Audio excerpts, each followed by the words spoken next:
അന്ന് രാഹുൽ ഈശ്വർ ജയിലിനകത്ത് കിടന്ന സമയത്ത് ചിന്തിച്ചു കാണില്ലേ, പുറത്ത് എല്ലാവരും ഘോരഘോരം പ്രസംഗിക്കുമായിരിക്കും, പക്ഷെ ഇവിടെ ചായയും പരിപ്പുവടയും കഴിച്ച് നമ്മൾ ഫൈറ്റ് ചെയ്യുന്നത് ഒരു കോസിന് വേണ്ടിയാണ്. അതെ, അല്ല അപ്പോഴത് വിഷമം ഉണ്ടാക്കിയിട്ടുണ്ടോ ഇങ്ങനെ പുറത്തിറങ്ങിയ സമയത്ത്? കാരണം ഒരുപാട് ട്രോൾ ആയിരുന്നല്ലേ തിരിച്ചു പുറത്തിറങ്ങിയപ്പോ. ശബരിമല കേസ് നമ്മൾ ഇതേപോലെ 3 തവണ ശബരിമല കേസ് എന്നെ അറസ്റ്റ് ചെയ്തു, 10 ദിവസത്തോളം ജയിലിൽ കിടന്നു. അപ്പൊ അന്നും നിരാഹാരമാണ് നമ്മൾ കിടന്നത്. ഇപ്പൊ ഇത്തവണ അന്ന് വെള്ളം കുടിച്ചിരുന്നു, ഇന്നിപ്പം വെള്ളം കുടിക്കാതെ പോലുമാണ് നിരാഹാരം കിടന്നത്. അതിന്റെ റീസൺ എന്ന് പറഞ്ഞാൽ നമ്മളൊരു കോസിനെ ഹൈലൈറ്റ് ചെയ്യാം.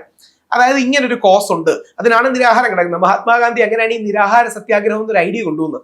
അതായത് ഞാൻ പട്ടിണി കിടന്ന് എൻ്റെ വയറ് വിശന്നിരിക്കുകയാണെന്ന് എൻ്റെ എതിരാളികളെ പോലും കൺവിൻസ് ചെയ്യുകയും അവർക്ക് ഈ വിഷയത്തിൽ ഒരു പുനർചിന്തനം ഉണ്ടാക്കണമെന്ന് ആഗ്രഹിക്കുകയും അങ്ങനെ ചെയ്യുമെന്ന ഒരു അടിസ്ഥാനത്തിലാണ് ഈ എൻറ്റയർ പ്രൊമൈസ് ഉണ്ടാകുന്നത്. അപ്പൊ നമ്മൾ പറയുന്ന ഏക കാര്യം, എന്തൊരു കള്ളത്തരമാണ് നമ്മുടെ നാട്ടിൽ നടക്കുന്നത്. ഇപ്പൊ ഞാൻ 16 ദിവസമേ കിടന്നുള്ളൂ, ദിലീപേട്ടൻ 85 ദിവസം കിടന്നു. 20 വർഷമൊക്കെ വ്യാജ കേസിൽ പോക്സോ അടിച്ച് കിട്ടുന്നവരുണ്ട്.